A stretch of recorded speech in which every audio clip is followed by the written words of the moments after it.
Tonight, we bring you what I can completely guarantee will be one of the most extraordinary one-man shows you will ever see.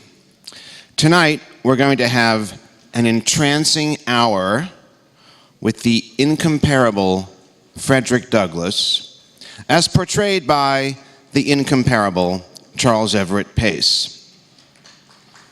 I say this without hyperbole. I have known Charles on and off for something like 11 years. I first saw him channel the spirit of Frederick Douglass in Lawrence at a prep session for a Chautauqua that was sponsored by the Kansas Humanities Council in conjunction with the sesquicentennial of Kansas Territory.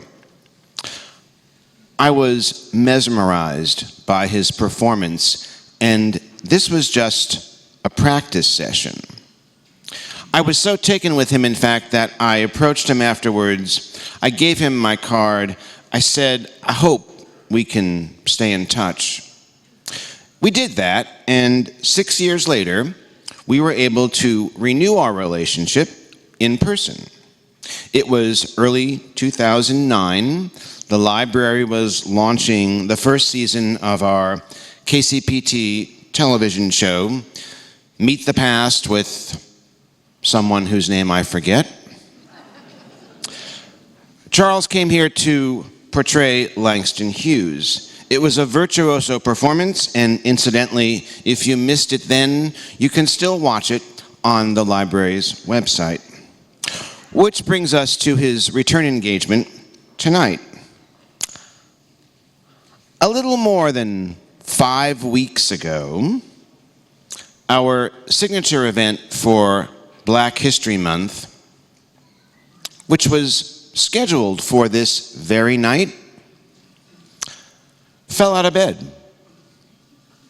The timing could not have been more impeccable. It was the morning that the library's February calendar was supposed to go to the printer. Now, during my time at the library, we've orchestrated something like 1,500 events. We're pros, right? We've been around the block before. When something unexpected takes place, well, maybe you think, I just take it in stride, remaining cool, calm, collected. You'd be wrong. I was anything but cool, calm, and collected. Indeed, I was almost out of my mind. When that happens, when I begin to lose it, I pay a visit to my best friend in this chapter of my life, Chepto Kazetan, my colleague and the library's deputy director. And so, when I explained the situation to Chepto, she said, "What about that guy who plays Langston Hughes? Do you think he might be available to do something for us?" Well, you know, I believe in miracles. So I called Charles that night. Not only did I get through on the first attempt, it turned out he was indeed available on February 19th. How perfect could that be? But, you know, fortunato means lucky in Italian. Tonight, we're all in luck. Charles Everett Pace has been portraying Frederick Douglass since the 1970s. He gave up his reliance on scripts long ago. These days, he is the living and breathing embodiment of one of America's most eloquent voices against slavery. Frederick Douglass, an enslaved person who escaped bondage, became a national figure and a charismatic public speaker in the years leading up to the Civil War. He became a recognized leader in the abolitionist movement. In the post-war era of Reconstruction and thereafter, Douglass continued to champion the rights of African Americans. A well-rounded man, varied interests, many talents, he was a great orator, a lover of Shakespeare, and a serious violinist. He wrote several versions of autobiography, he advised presidents, and he spoke out for women's rights.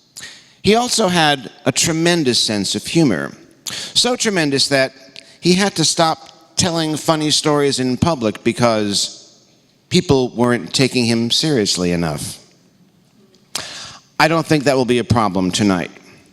Our presentation begins with a 40-minute or so monologue by Frederick Douglass. That'll be followed by 10 minutes of Q&A. Please come to the microphone that will appear on this aisle. And then after that, Charles Everett Pace will step out of character to take a few more questions. Ladies and gentlemen, let the dazzling begin.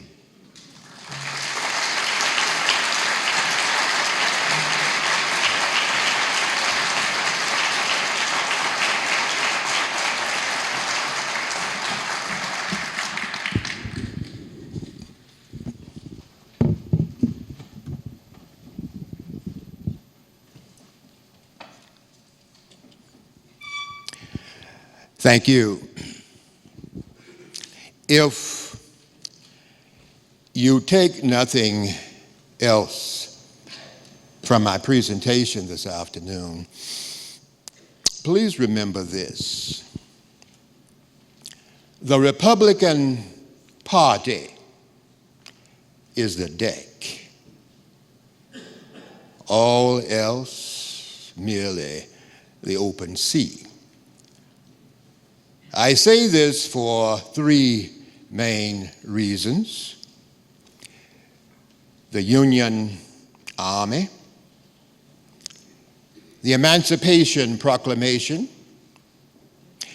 and the 15th Amendment to the U.S. Constitution granting black men the right to vote, and each of these milestones can be embodied in the life, the memory, the legacy of the late President Abraham Lincoln.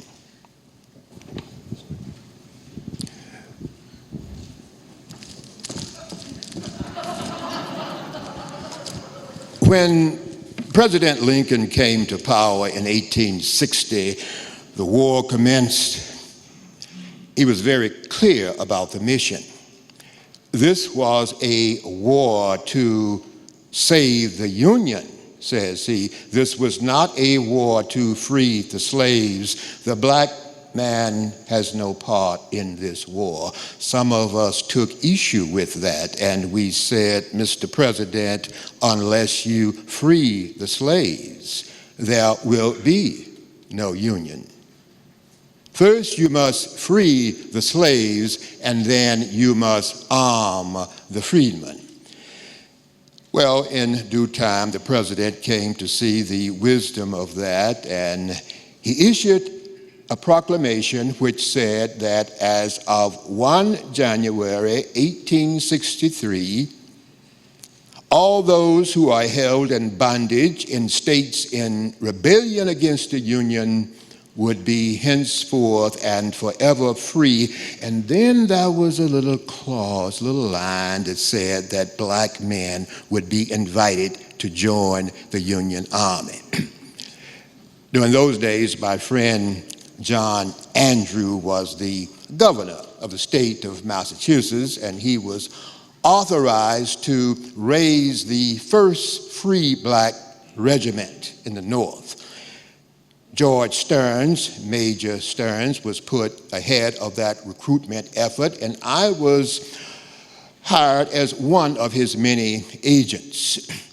We raised the Massachusetts and ultimately Massachusetts 54th and 55th Regiment. In fact, I was living in Rochester in those days, and my two oldest boys were my first two recruits.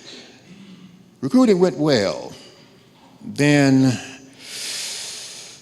certain promises were not kept, and I felt that I was duty bound to either publicly criticize or to resign. I discussed it with Major Stearns, and he said, well, Douglas, if you have problems, why don't you take it up with the president? So I thought, well, why not? So I took a train over to Washington City. I was on my way over to the executive office building. I ran into an acquaintance of mine, Senator Samuel Pomeroy from Kansas, and explained my mission to him. He asked if he could accompany me. We went over and I sent up my card. Now, one could wait for days, if not weeks. Wasn't very long, I heard the name Frederick Douglass. We walked into the president's office. It was obviously an office that was well used. He smiled and he started to rise and rise and rise. And all of a sudden, the audacity of my mission became clear to me. Here I am, an ex-slave with the audacity to schedule a meeting on his own volition with the president, and I'm afraid I began to babble. I said, excuse me, Your Excellency, Mr. President, my name is Frederick Douglass, sir, and he said, I know who you are, Mr. Douglass. Secretary Seward's told me about you and offered me to sit.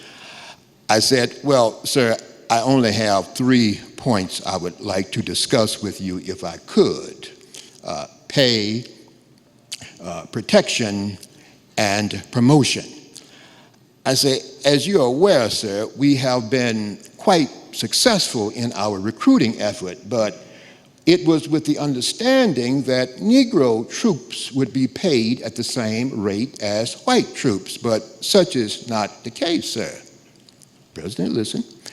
And I said, also, if it's true, as has been rumored, that Jefferson Davis intend to execute any black soldiers or any white officers leading black troops, put them in hard labor, well, we think the U.S. government should retaliate in kind. And finally, when our boys distinguish themselves in battle, well, we feel they should be rewarded in the same way that white boys are so rewarded. The president was very deliberate. I felt something coming from him, and I couldn't quite process it, but in time he said, well, you know, Mr. Douglass, on this issue of pay, having Negro troops in the Union Army still is not a very popular measure in the South, and besides, Negro troops have a much deeper reason for fighting,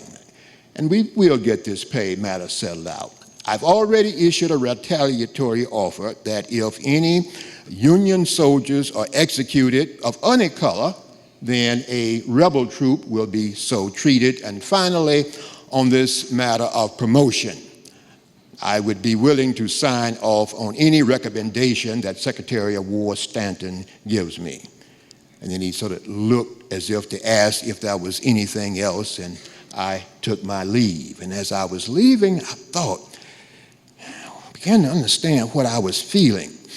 And this has to do with a black man growing up in this country in terms of how he positions himself relative to a white man and vice versa.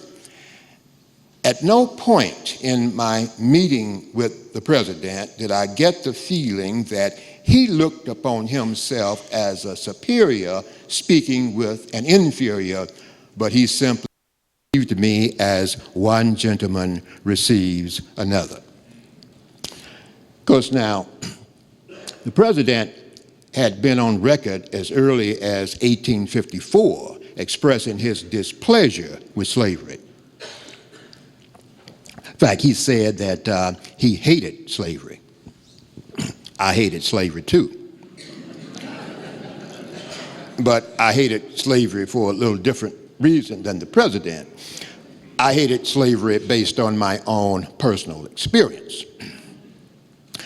I was born Frederick Augustus Washington Bailey around the year 1817 on the eastern shore in Maryland, Talbot County, Tuckahoe on the Lord Plantation. That's Edward Lord, one of the richest and most powerful men in the country. And I was owned by a man named Aaron Anthony. Of course, now I have to say that for a slave boy, I really didn't have it too bad, though I did have to live right around a year under one of Captain Anthony's worst overseers, a man named Edward Covey. We used to call him the Snake. Covey was a mean, mean man. He used to walk around every day with a 4-foot rawhide rope, and he'd pop the hide off your back just as soon as look at you. I tell you, there weren't many people in this world that scared me any more than Covey. I remember this one particular morning while I was obeying his orders to feed and get the horses ready for the fields. Covey sneaked into the stable in his peculiar snake-like manner. He seized me by the leg and threw me to the ground, and while down, he seemed to think he had me securely within his power, but little did he realize that he was in for a definite struggle. Now, from whence came the spirit necessary to struggle with a man who 24 hours before could have made me tremble like a leaf in a storm? I don't know. But at any rate, I was determined to fight, and what's more, I was hard at it. I flung him to the ground several times and held him down so firmly that his blood followed my nails. I held him and he held me. After about 10 minutes, Covey looked up at me and said, "Now, you going to resist me, you scoundrel?" To which I returned a very polite, "Yes, sir." I am. About this time, Bill, the hired hand, came in, and Covey called upon him for assistance. "Take hold of him, said Covey. "Indeed, Mr. Covey, I wants to do my work." "This is your work. Take hold of him." "Now, Mr. Covey, my master hired me out here to work and not to help you whip up on Frederick." "Bill, don't you put your hands on me." "My God, Frederick, I ain't gonna touch you." We were all in open rebellion that morning. Finally, about 2 hours elapsed, and Covey gave up the contest. He said, a huffing and a puffing, and his eyes was all aglow, "Now, you get on away from here, you scoundrel. Go on away from here." And I grabs, I wouldn't have whooped you half as much as I did if you hadn't resisted. You're wrong. Well, during the remaining 6 months that I remained with Covey, he never laid so much as the weight of his little finger on me again in anger. Oh, he would occasionally say, "I don't want to have to put my hands on you again." A declaration I had no difficulty in believing. Well, this little transaction with Covey, as undignified as it was a turning point in my life as a slave. I had reached a point at which I was not afraid to fight back, and this spirit made me a free man, in fact, though I remained a slave in form. So, at the beginning of the year 1838, I took upon myself a solemn vow that the year which it now dawned would not close without witnessing an earnest attempt on my part to gain my freedom. And escape, I eventually did. I was one of those fortunate few who managed to obtain a ticket on that special railroad that extended from Kentucky straight on into Canada. So on a cool Monday morning, the 3rd of September, 1838, in accordance with my previous resolution, I jumped on board and exchanged my bondage for my freedom. My intended wife, Anna Murray, a free woman of color, came up from Baltimore into New York. We were married, then into New Bedford, Massachusetts. Fine city, New Bedford.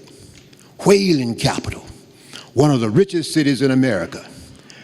While wandering around the city of New Bedford for several months there, came to me a young man with a copy of The Liberator, the paper edited by the great abolitionist William Lloyd Garrison. From the time I was brought in contact with the mind of Garrison, his paper took its place with me next to the Bible. It exposed wickedness in high places, made no truce with the traffickers in the bodies and souls of men, but this paper preached human brotherhood, denounced oppression, and with all the solemnity of God's own words, demanded the complete and unconditional emancipation of my people. I not only liked this paper, I loved it along with its editor. So in August of 1841, I was attending a meeting at Nantucket about anti-slavery activities. I was invited to tell my story, and I became a paid agent with the Massachusetts Abolitionist Society under the leadership of the great William Lloyd Garrison. Of course, now, as the war progressed, things didn't go as expected. They misunderstood the tenacity of the Southern rebel forces. And the president and others began to wonder what would happen if certain powers in Europe intervened. Our oldest ally, France, or when those cotton and clothing mills in northern part of London began to close down, would they intervene? Would they break the Southern blockade? Well, they worried about that. I didn't worry about that. And again, I differed from the president based on my own experience. In 1845, I wrote my first narrative, and I set sail to take my message to Europe, little realizing how truly successful and enjoyable that trip would be. Because for the first time in my life, I knew the feeling of what it meant to be free. I mean, truly free. From the moment I stepped on British soil, the instant I landed at the dock in Liverpool, I beheld a people as white as any as I had ever seen in the United States. But instead of meeting the curled lip of scorn, all I beheld was kindness. And I traveled in all parts of the country, in England, Ireland, Scotland, and Wales. I journeyed upon the byways, the highways, the railways, and the steamboats, and in not one various conveyance or in any class of society did I meet any curled lip of scorn. Why?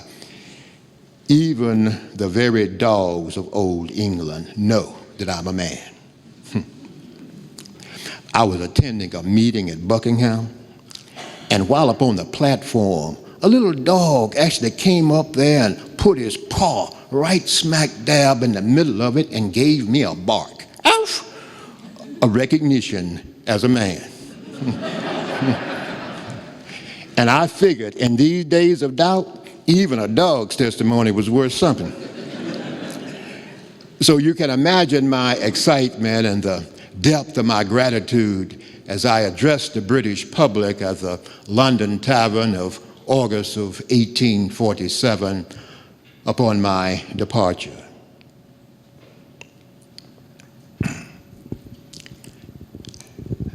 I do not return to America to sit still, to remain quiet, and to enjoy a life of ease and comfort. Since I have been in this country, I have been offered house, land, and every inducement to bring my family over here, but good and dear people, I prefer living a life of activity in the service of my brethren. I choose rather to go home, to return to America. I glory in the conflict that I might hereafter exalt in the victory, and I know that victory is certain. So I go turning my back upon the ease, the comfort, the respectability that I might maintain here. Ignorant as I am, still I go back for the sake of my brethren. I go to suffer with them, to endure insult with them, to lift up my voice in their behalf and to speak and write in their vindication for that emancipation which shall yet be achieved by the power of truth and of reason. So with these words, I beg to bid all of my friends, those who are here and those who have departed, farewell. And upon my return to the land of liberty, it was business as usual. And many of the words that I had spoken while abroad, biting, scornful words about this racialist American society, came back to bite me. And I make no pretension here. They came from all directions, from friends and foe alike, from black as well as white, from people who believe that a man, and especially a black man, presumes too much when he decides to take the plight of black people before other nations of the world. How dare a black man take it upon himself to experiment in the area of international politics? Well, I understand that, Frederick, but my gosh, boy, what good has it done? Have you not irritated? Have you not annoyed your American friends? Have I not irritated? I don't believe this. Have I not irritated? Yes, Jim, I have irritated them. They deserve to be irritated. I am ever anxious to irritate the American people on this question, Jim, and so it is in physics, so in morals. There are cases which demand irritation and counter-irritation, and I intend to blister it all over from center to circumference. Yes, sir? Oh, yes, sir. My name is Frederick Douglass. What's that you say? America, love it or be gone. And we display a grand amount of ingratitude. Like a man who goes into a gentleman's house, accepts his hospitality, and yet abuses his fare, and we have no right to abuse a country under whose government we are safely residing and securely protected. So I see, here we have it, all reasoned out as plain as logic can make it, the limits of freedom of speech accurately defined. But allow me to throw a little light upon your logic, sir. Well, a gentleman's house and hospitality and the government of this country are wholly dissimilar. Let me therefore suggest to you that a restaurant bears a far greater resemblance to the government of this country than a gentleman's house and hospitality. So if you will allow the restaurant to represent the country, the bill of fare or menu, the Bill of Rights, and the chief cook, the commander-in-chief.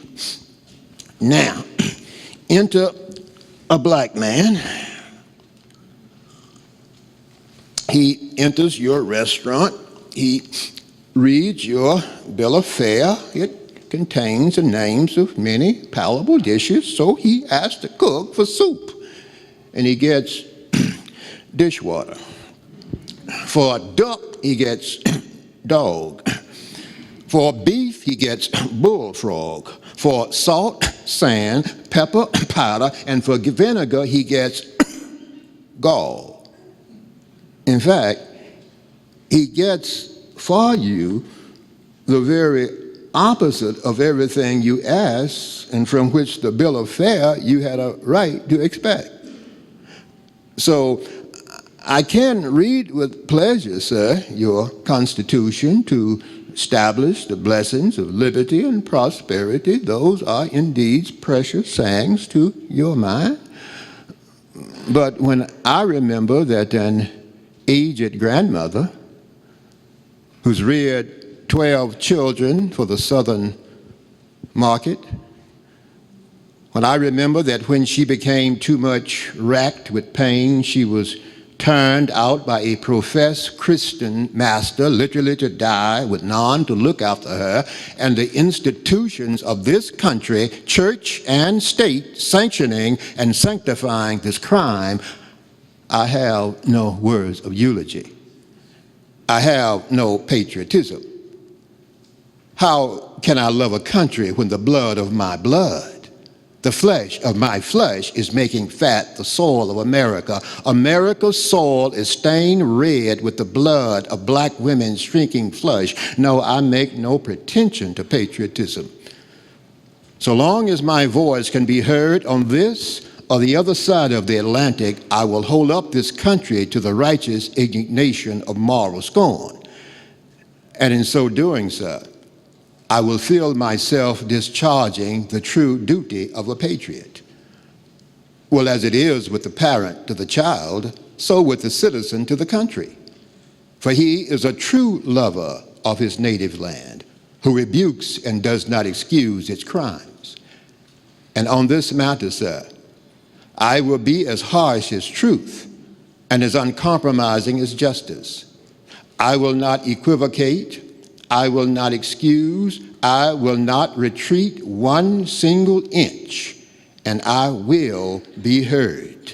So you can understand how I had differences of opinion with those people who doubted the British folks. I knew once they understood the purpose of this war, that this was no war for attrition. This was no war to conquer land or conquer people. This was a war to bring about the best principles of democracy, that the British people would do the honorable thing, and indeed they did. However, this was also the beginning of a period where my relationship with Mr. Garrison entered somewhat of a strain. I came back wanting to open up my own business as a newspaper publisher. It just wasn't enough to speak. I wanted to put words to paper like we see here. And my family and I decided we would move to Rochester, New York. And I became involved with the political abolitionists. See, Mr. Garrison, so abolitionism as a moral thing. And they saw it as what they call moral suasionists. And they believed that you should be reasonable and attempt to convince, to persuade people, and once they understood the truth, then they would overthrow slavery. No political action, because he felt the Constitution was a document that was suppressing slavery. Well, I came to see it differently, but it was a slow process. Anyway, one afternoon I was at my house there entertaining a brother and a sister, well, several brothers and a sister member of the Abolitionist Society, and I was waiting the arrival of the militant Baptist minister, Henry Howland Garnett. Sorry, he would hate that. Presbyterian minister, Henry Howland Garnett. And I answered a question by Mr. Foster, who was a British journalist, and he had asked me my views about education. And I said, education. Oh, book learning.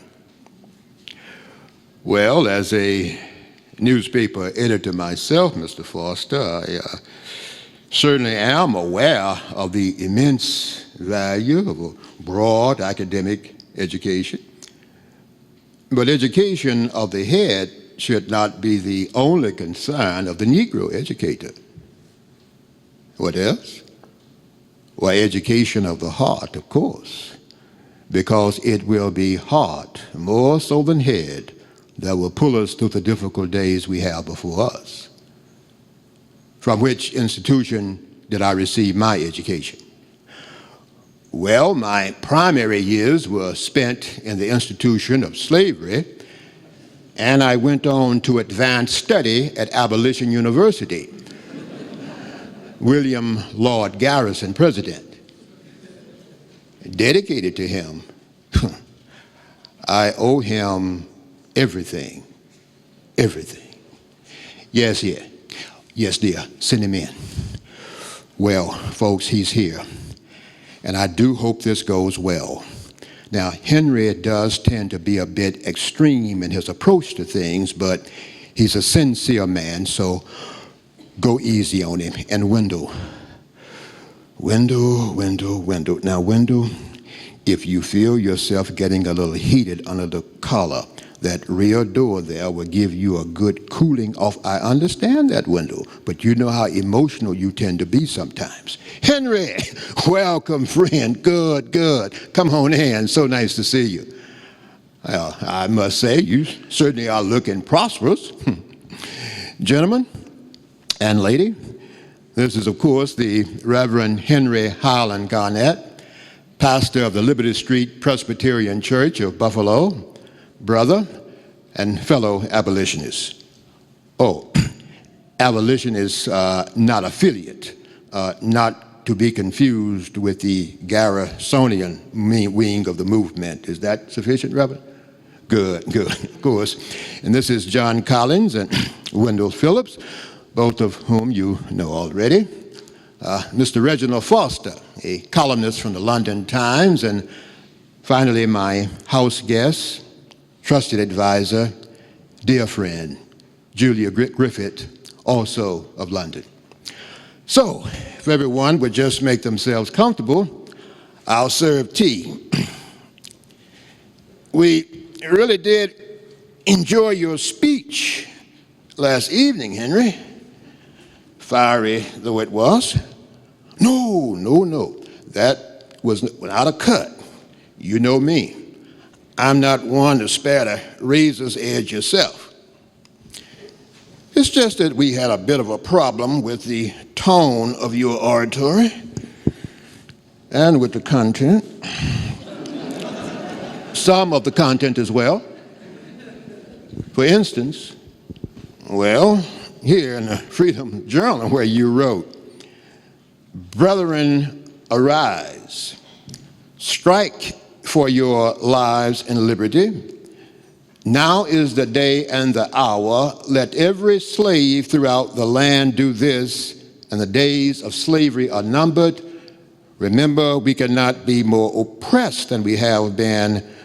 We cannot suffer greater anguish in our lives than we have already. Rather die free men than live to be slaves. Remember, we are 4 million. Well, Henry, it would appear as though you were advocating, God forbid, open rebellion by slaves.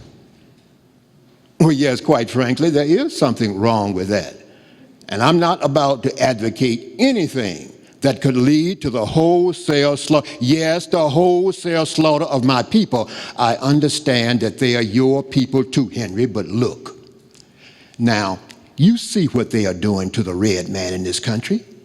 Now, what do you think they would do to us if we certainly decided, Mr. Garrison? Well, Mr. Garrison concurs wholeheartedly, but that has nothing to do. I resent your implication, sir. Look, Henry, I'm just trying. A white man's nigger? Oh, Wendell, you reason with him. Henry Highland Garnett, one of an increasing number of militant abolitionists growing up in opposition to those of us who still preferred reason instead of force. But despite my original misgivings about his rhetoric, I later realized that his words had begun to penetrate the portion of my mind that I had almost forgotten existed. troubled for some months over this issue until late one night I addressed a letter to a dear and trusted friend. I closed with the following: "And the more I consider our present condition in America, the more I realize that for us she has neither justice, mercy, nor religion.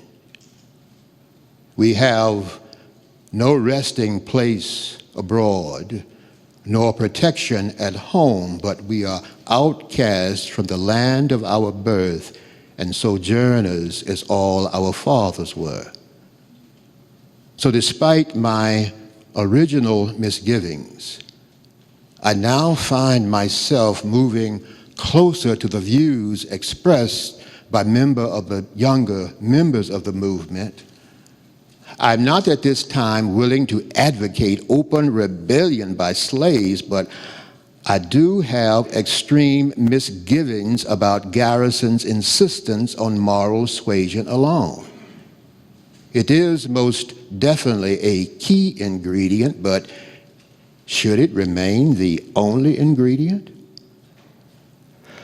However, I am ever willing at all times to be known as a Garrisonian abolitionist. But please, give careful consideration to all the issues I've raised, as I'm greatly troubled over this matter.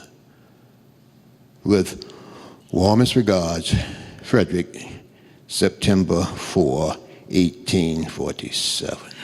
Oh, Julia, I wonder if you could hand me an envelope. There should be some. Thank you.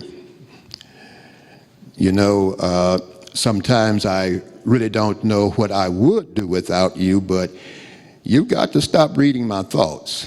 At least wait until I've got them organized myself. Not just yet. You go on. I'll see you in the morning. Last straw occurred in 1850 with the passage of the newly strengthened federal fugitive slave bill. I was inside my printing office when one of my co-workers brought me the news. They, what?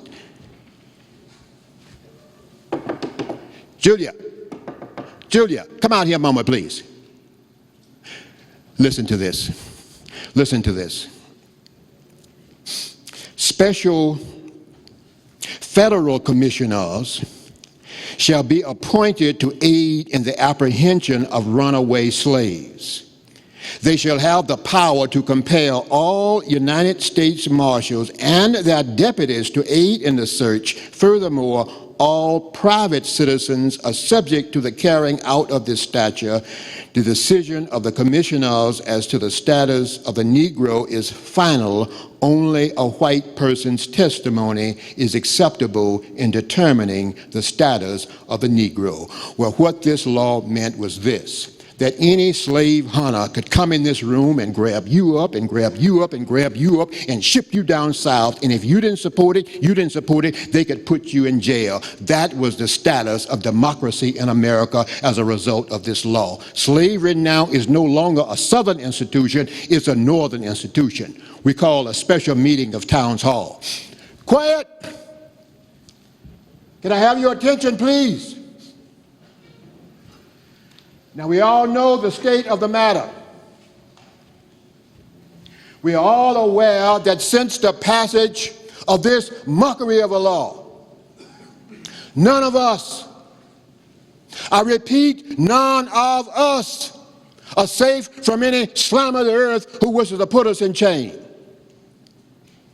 I received the news this evening that hundreds, perhaps thousands of our brothers are fleeing across the border into Canada.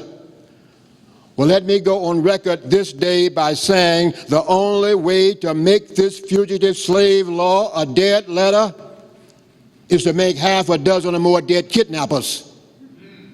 The man who takes the office of a bloodhound ought to be treated as a bloodhound. Yes, sir.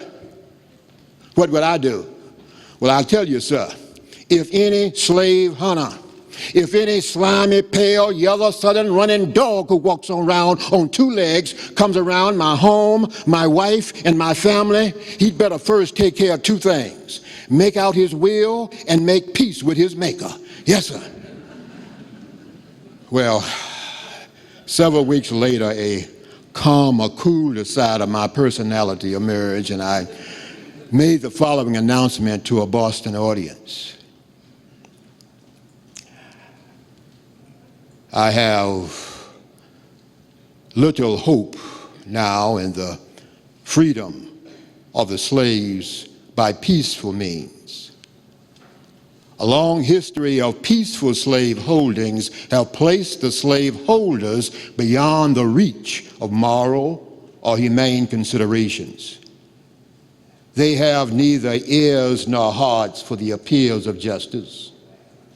So long as the slave will tamely submit his neck to the yoke, his back to the lash, and his anchor to the fetter and chain, the Bible will be continuously quoted and learning invoked to justify the evils of slavery, and I would welcome the intelligence tomorrow, should it come, that the slaves have arisen, and that the sable arm which has been engaged in adorning and beautifying the South is now engaged in spreading death and devastation. Well, as might have been expected, Garrison was outraged. He cried out, "There's roguery somewhere," and then sent out the general order that my newspaper, the North Star, be stricken from the list of approved readings. I was besieged by reporters awaiting my response. Yes, gentlemen. Well, even though I do consider his remarks to be hurting and insulting, I can easily forgive this man, for whom I cherish a veneration only inferior in degree to that of my conscience and my God. Several weeks later, Julia came into my office with the latest issue of the Liberator, very upset at his latest headlines. Well, I don't know if it's as bad as all of that.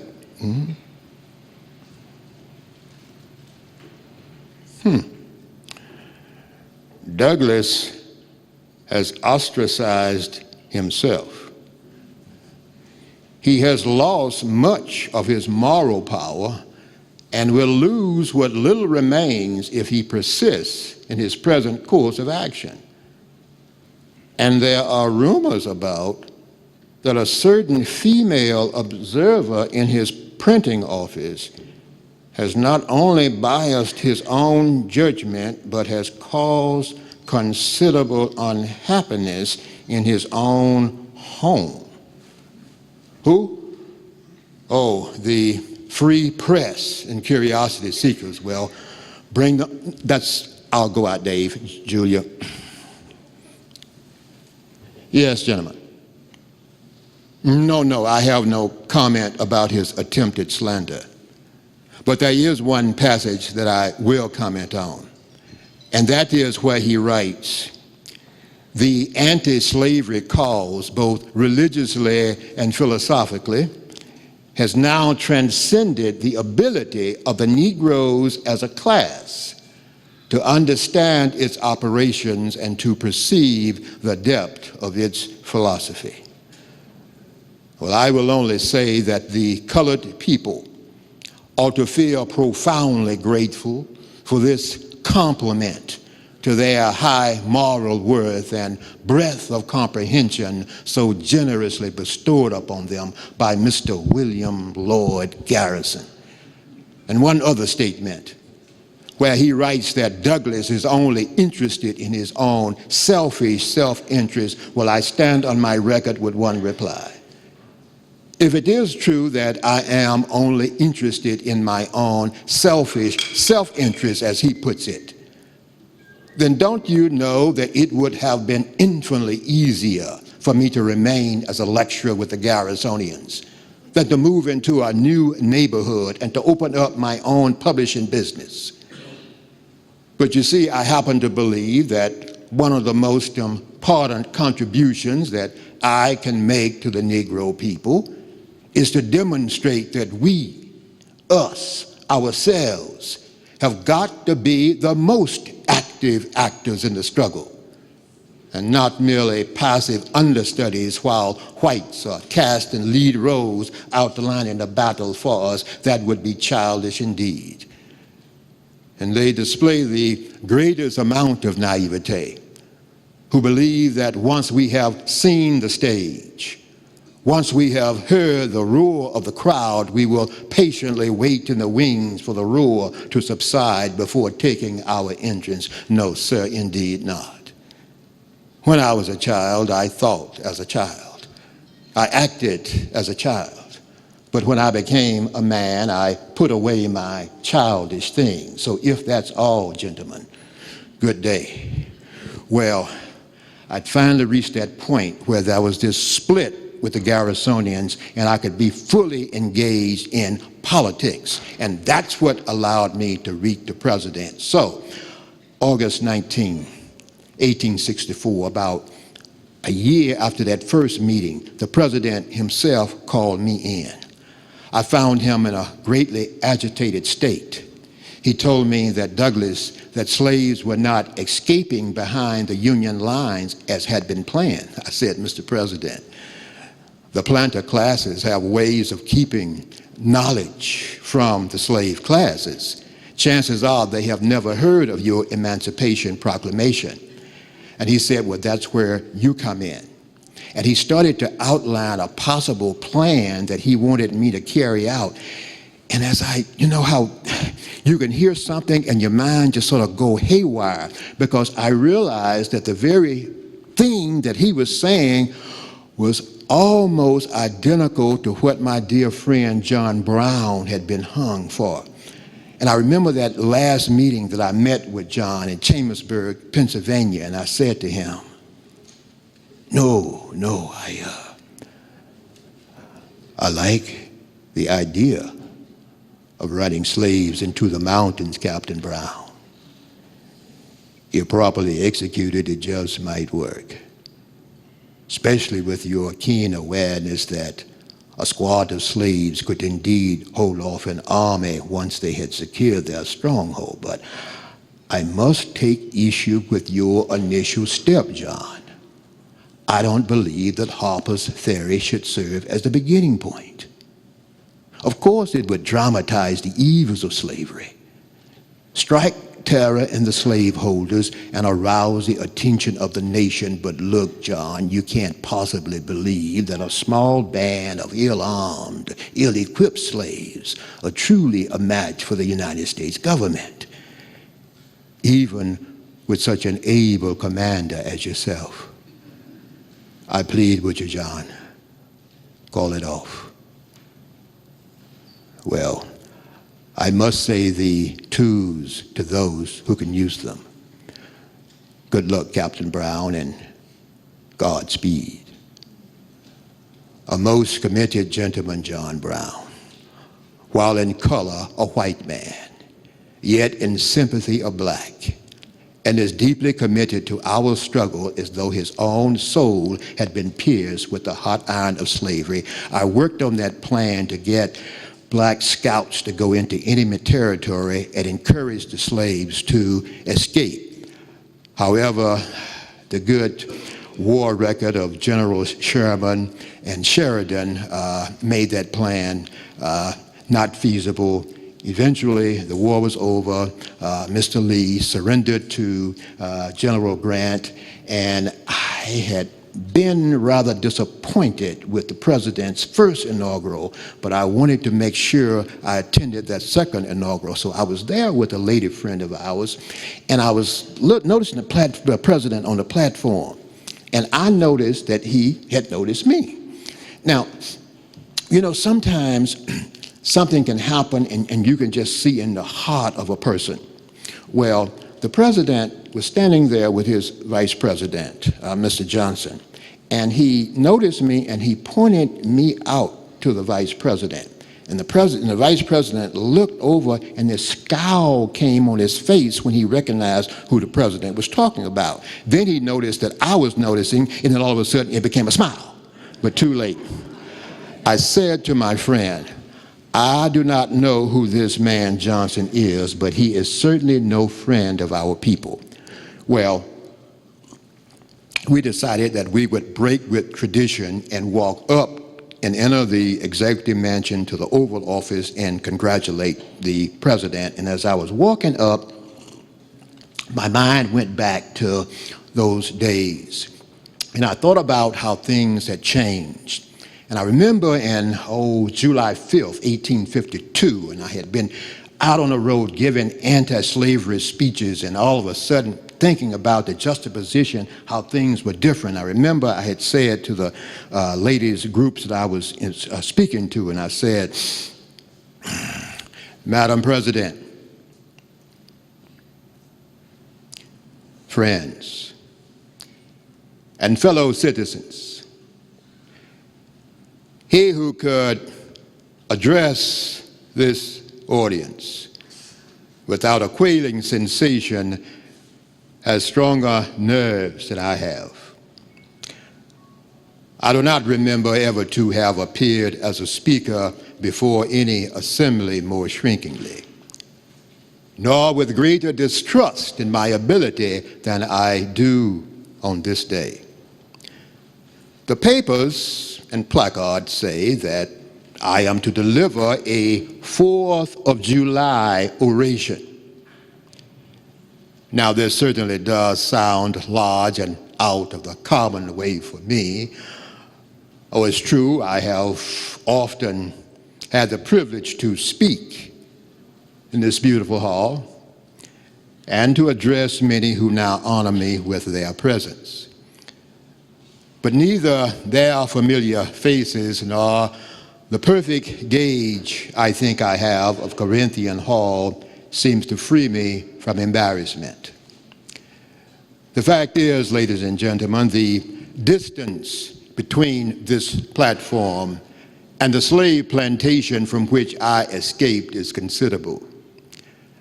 And the difficulties to be overcome in getting from the latter to the former are by no means slight. The fact that I am here today is to me a matter of astonishment as well as of gratitude, and you will therefore be not surprised if in what I have to say I have evinced no elaborate preparation nor graced my speech with any high-sounding excitation.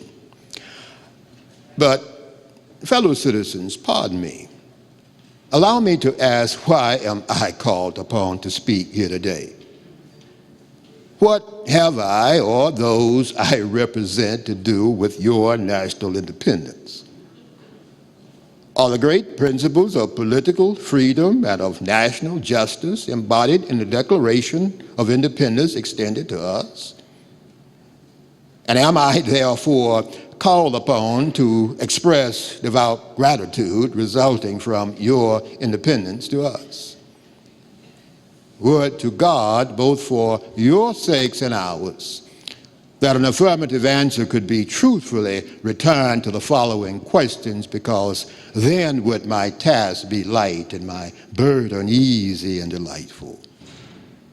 For who is there among us that a nation's sympathy cannot warm him? Who's so obdurate and dead to the claims of gratitude that would not faithfully follow such priceless benefits? Who's so sordid and selfish that would not give voice to swell the hallelujahs of a nation's jubilee when the chains of servitude had been torn from his limbs? I am not that man. At a time like that, the dumb might eloquently speak, and the lame man leap as a hare, but such is not the state of the case. I say it with a sad sense of the disparity between us. The blessings in which you this day rejoice are not enjoyed in common. By the rivers of Babylon, There we sat down. Yea, we wept when we remembered Zion, and we hanged our harps upon the willows in the midst thereof, for they who carried us away captive required of us mirth, and they who wasted us required of us a song, saying, sing us one of the songs of Zion. But how can we sing the Lord's song in a strange land? If I forget thee, O Jerusalem, let my right hand forget her cunning. If I do not faithfully remember thee, let my tongue cleave to the roof of my mouth. Fellow citizens, above your national tumultuous joy, I hear the mournful wail of millions whose chains, heavy and grievous yesterday, are today rendered more intolerable by the jubilee shouts that reach them. If I do forget, if I do not faithfully remember those bleeding children of sorrow this day, may my right hand forget her cunning, and may my tongue cleave to the roof of my mouth.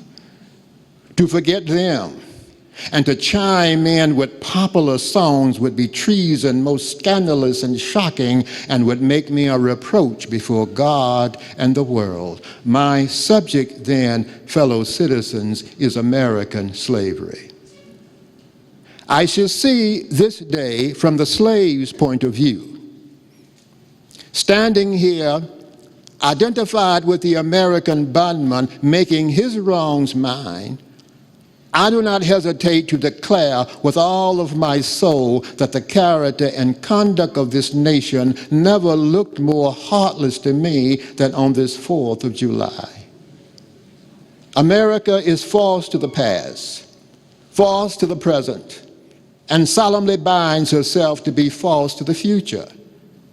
Standing with God and the crushed and bleeding slave, I will, in the name of humanity which is outraged, in the name of liberty which is fettered, in the name of the Constitution which is disregarded and trampled upon, dare to call and question and to denounce with all the emphasis I can command everything that serves to perpetuate slavery, the great sin and shame of America. But, fellow citizen, pardon me, must I undertake to prove that the slave is a man? That point is conceded already. Nobody doubts it. There are 72 crimes in the state of Virginia which, if committed by a black man, will subject him to the punishment of death, while only 2 of the same crimes will subject a white man to like punishment. What is this but the acknowledgement that the slave is a moral, intellectual, and responsible being? It is admitted in the fact that Southern statute books are loaded with severe fines and penalties for the teaching of the slave to read and to write. When the dogs of your street, when the reptiles that crawl, when the fish of the sea shall be unable to distinguish the slave from a brute, then will I argue with you that the slave is a man. Is it not astonishing that while we are plowing and planting and reaping, using all kinds of mechanical tools, erecting houses, building ships, working in metals of brass, iron, copper, silver, gold, that while we are engaged in all manner of enterprise common to other men, feeding sheep on the hillside, capturing the whale in the Pacific, living in families as husbands, wives, and children, and above all, worshiping and confessing the same God that you taught us to worship, we are called upon to prove that we are men. At a time like that, scorching irony, not convincing argument is needed. What to the American slave is your 4th of July? I answer. A day that reveals to him more than all of the other days of the year the gross injustice to which he is the constant victim. To him, your celebration is a sham. Your boasted liberty an unholy license. Your sounds of rejoicing are empty and heartless. Your denunciation of tyrants, brass-fronted hypocrisy, with all of your religious parades and solemnity, are to him mere bombast, fraud, deception, a thin veil to cover up crimes which would disgrace a nation of savages. Go where you may. Search where you will. Roam through all the kingdoms of the old world. Travel throughout South America. Search out every abuse. And when you have found the last, lay your facts besides the everyday practices of the people of this nation, and you will say with me that for revolting barbarity and shameless hypocrisy, America reigns without rival. Thank you, fellow citizens. And as I walked up, I thought about how things had changed. We got in and I walked in. There were dozens of people around the president. He was standing head and shoulders to everybody else. He looked up, he saw me, and a big smile came on his face. And about 3 steps before me, he said quite loud, here comes my friend Frederick Douglass. So I walked up. He said, I noticed you in the crowd this afternoon. What did you think about my address? I said, oh, Mr. President, you got thousands of people wanting to shake your hand. You don't have time to hear my critique. He said, there's no opinion I value more than my friend Frederick Douglass. I said, it was a sacred effort, Mr. President. He said, I'm glad you liked it. Well, a few days after the assassination, I got a letter from Mrs. Lincoln, and she said, the president considered you a friend, and I'm sure he would want something to remember him by, and she gave me one of his favorite walking canes. And it's for that reason that I said what I said when I began the program. When I said that if you remember nothing else, remember that the Republican Party is the deck. All else, the open sea. I say that 3 reasons. The Union Army, the Emancipation Proclamation, the 15th Amendment to the U.S. Constitution, granting black men the right to vote. And each of these milestones is embodied in the life, the legacy, the memory of the late President Abraham Lincoln. Thank you, ladies and gentlemen.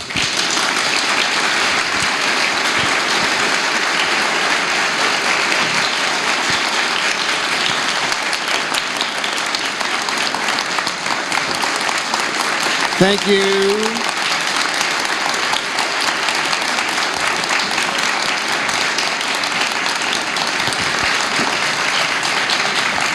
Thank you, Mr. Douglass. I understand that even though it's running late, we have time for a few questions.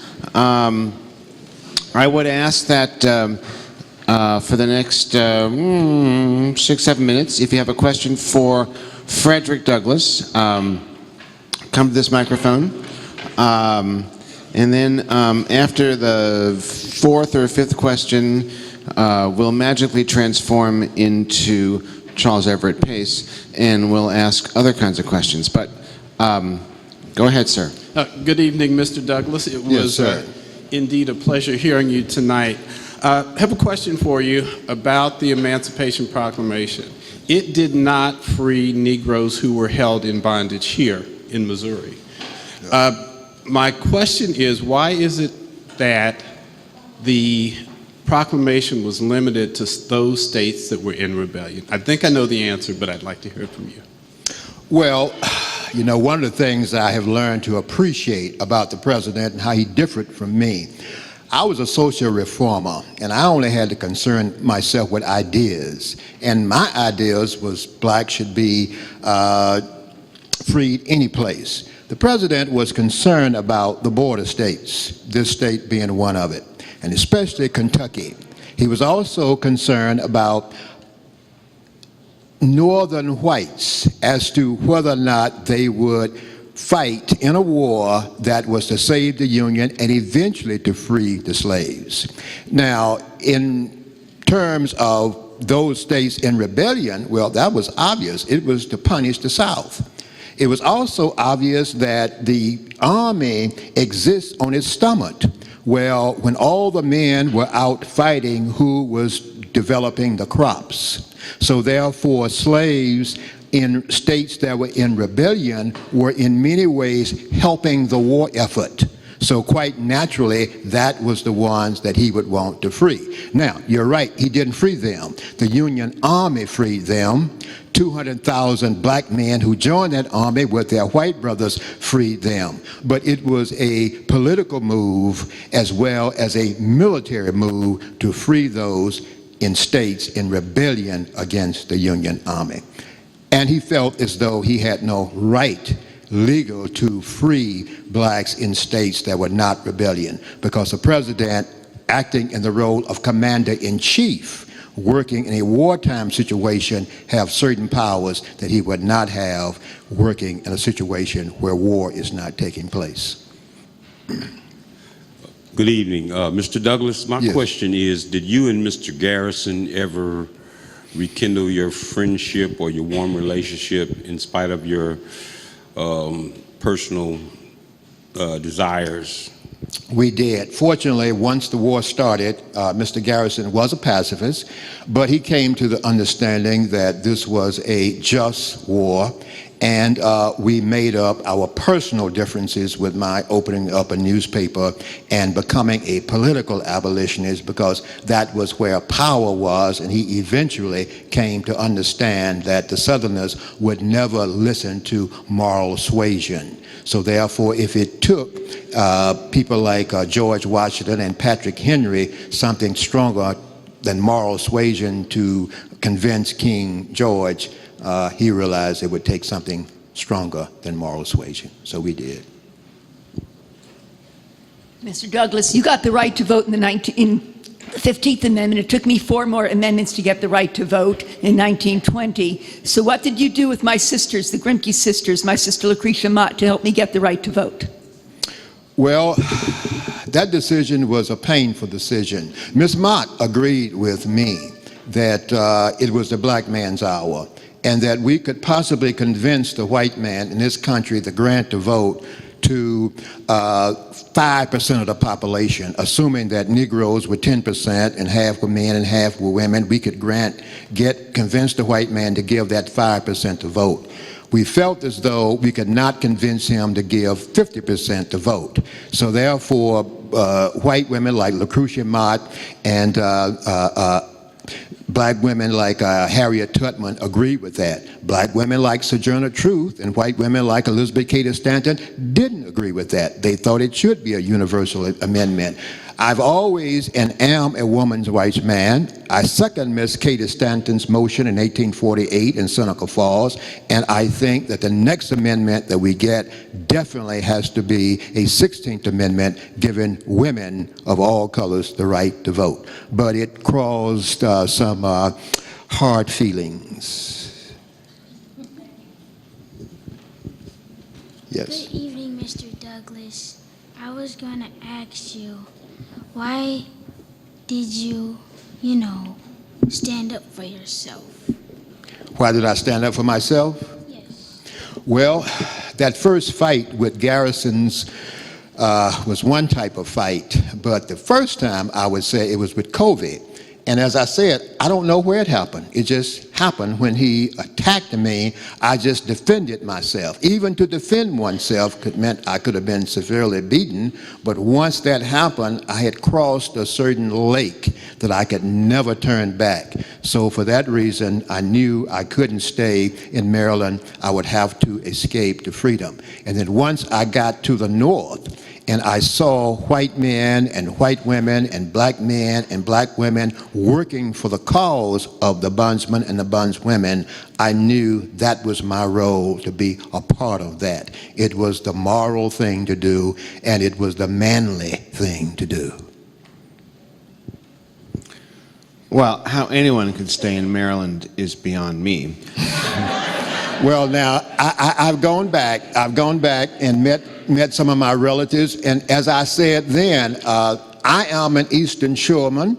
Eastern Shore food made me, and I'm proud to call myself an Eastern Shoreman, but we all have our opinion. Absolutely. I think we have one more question for Frederick Douglass before we have two more questions for Frederick Douglass before we magically transform ourselves into someone else. Mr. Douglass, I often heard or possibly even read, not in a documented source, that the president's early negotiations with the South was that if they did not secede from the Union, he would allow them to keep slavery. And that, you know, the impetus for the war was when the first state actually seceded from the Union. Am I correct in that? I'm not aware of that at all, because at that point it was not a matter of the president, because when the president was elected, but really before he took office, they fired on Fort Sumter, and then at that point the war was on, and then one state after others started to succeed. So by the time he actually assumed office, secession was already underway. And as I said, it was not a matter of slavery with the president. The president was not an abolitionist. He was a colonizationist. He thought initially blacks should be settled someplace out of the country. They thought that free blacks and free whites could not exist in the country. So initially, no, he was not about to free slaves, because he was not an abolitionist. Eventually, military necessity convinced him for that. Thank you. Last question for Frederick Douglass. As a fellow Marylander, was Yes. there any, between you and Harriet Tubman, was there any abolitionist relationship, and when did it start and how did it advance? Well, it started with me when I was a little 5 or 6 years old. I was shipped from Tuckahoe to Baltimore to live with the Alls, and Mrs. All taught me how to read. I was a company keeper for their son, Tommy, and I would hear words, abolition and abolitionist, and I would hear white men saying, and they would get a frown, and I was wondering, well, abolitionist, what does that mean? And eventually I started to get to understand the mysteries of letters, and I read abolition, and it says it means to abolish. Well, abolish what? And I wasn't sure about that. And eventually I understood that there were people, white people as well as black people, who wanted to abolish slavery. So living in Baltimore as a 6 to 7 year old was when I first became committed to the idea of abolitionism. Okay, so now through the powers vested in us, Frederick Douglass turns into Charles Everett Pace.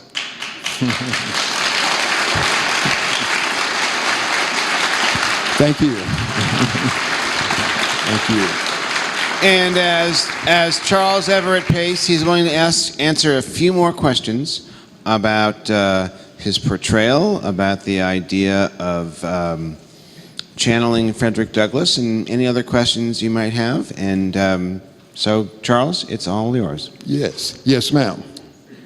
Through that power of time, I was just curious about how do you feel about the Frederick Douglass sculpture at the White House on the Hill, knowing that you was one of the first African Americans that went to Congress to testify on behalf of freedom? I've not seen it close up. I've seen it on C-SPAN. And from what I can see, it's a wonderful representation. He becomes the second African American on the Hill. The first was Miss Rosa Parks in terms of her stature. So he certainly, and she certainly belong in that hall of statues. Yes. Well, I just want to get to the art of what you did here. Oh, yes, sir. How did you pick this up? And just, it's like, listening to you is like reading one of the biographies or autobiographies of Frederick Douglass. Best thing you could tell me. Thank you. Oh, yeah, it was great. What are you going to do, an audiobook? An audiobook. An audiobook on one of those stories. I would love to purchase that. Oh, well, thank you. Thank you. Well, I got started doing theater my senior year in school at the University of Texas at Austin. I was in an Afro-American Studies course, and we formed a theater company, the Afro-American Players, in 1972. We're still together. I started doing solo work in 1975 doing the Malcolm Show, and I've been adding these characters to my presentation. This summer in Greeley, Colorado, I'll do a new Douglass that looks at the end of the Civil War, Reconstruction and post-Reconstruction. And so I said, even way back then, as Douglass aged, as I age, we'll age together. So I'm moving.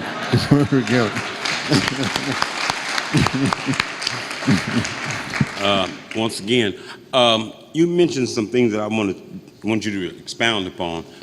After the Civil War, the Reconstruction period, and with the acquisition of knowledge and information that Frederick Douglass acquired, we're still in a struggle to be perceived and to receive justice on a righteous level from descendants from other countries. So what do you think would be the catalyst, or what do you think is the pattern or the process in which we can get this total affirmation in humanity, rather than being always considered, you know, as an outside or a marginal individual? Well, what can we do through the spirit of Frederick Douglass to be affirmed as part of humanity? That's it. That's it. As a cultural anthropologist, anthropos means human, ology is a study of, so anthropology is a study of human. Douglass would say, just live your life and exemplify humanity in your life, in the quality of your life. And when I look at the history, that's what we have done all of those times. Yeah, there have been ups and downs like a sine curve, but all the way through that, it's affirming one's humanity in the living of the humanity, and gradually, without doubts, in terms of proportions of America, well, more Americans believe that now, certainly, than when Frederick Douglass. Otherwise, of course, the first lady who has the president on her a t-shirt, he wouldn't be there as the president. That's the existential question, right, of us as human beings, the self-other split, and whether or not we will ever truly see that on a global basis. The more we bump up against each other, that's what we have to do. And I don't think now is so much a question of race or color as it is class and religion. So therefore, there are all of these things that make me think that you are different from me. My tribe is different from your tribe. Well, usually when we find ourselves in a crisis, then we know we are of the same tribe, right?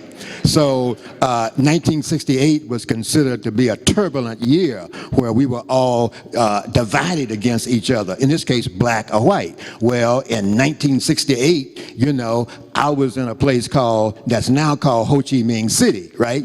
Well, at that point, we saw each other just one color of green because we were in that crisis. Well, after 9/11, it's the same thing. So we go through these up and downs. And so when our humanity is threatened, then we look around and we realize folks who got 2 arms, 2 legs, 2 eyes is a human like me. During the other times, well, we work that out and negotiate that out. And those who understand that principle, we live it. That's what we do. We just live it and express it, one human to another human. Yes, ma'am. The young man, he's gone now. Okay. He asked what made you, as Frederick Douglass, stand up. What's the name of that poem where he says about the people that don't profess to want freedom without the mighty roar of an ocean, and so on and so forth? If there's no struggle, there's no progress. Those who profess to want something without... Yeah. His mother should get him that poem and have him read that. Yes.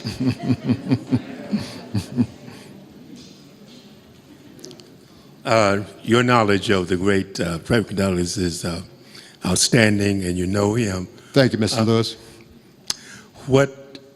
He was a confidant and a friend of presidents. Yes. Do you think he would have any advice to the first African American president today? Do I think he would have? Some advice for the first African American president? I think in the short answer, his advice would be the best possible human being you can be, and then to be the best political figure you could be.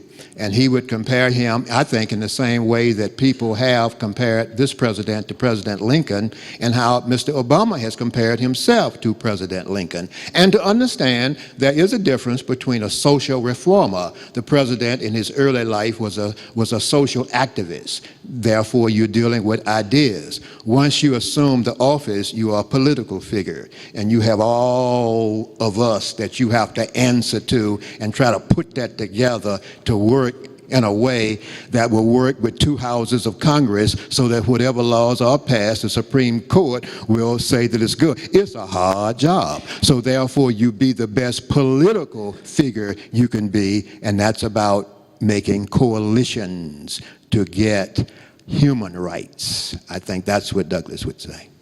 Yes, ma'am. Hi, I was wondering if you really do look like this, or did you like put makeup and stuff on?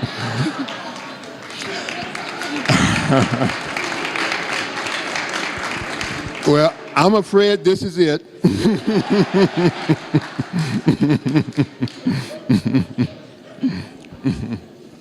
Well, so I guess this is it. Charles Everett Pace, Frederick Douglass, thank you very much for a glorious evening. Oh, thank you.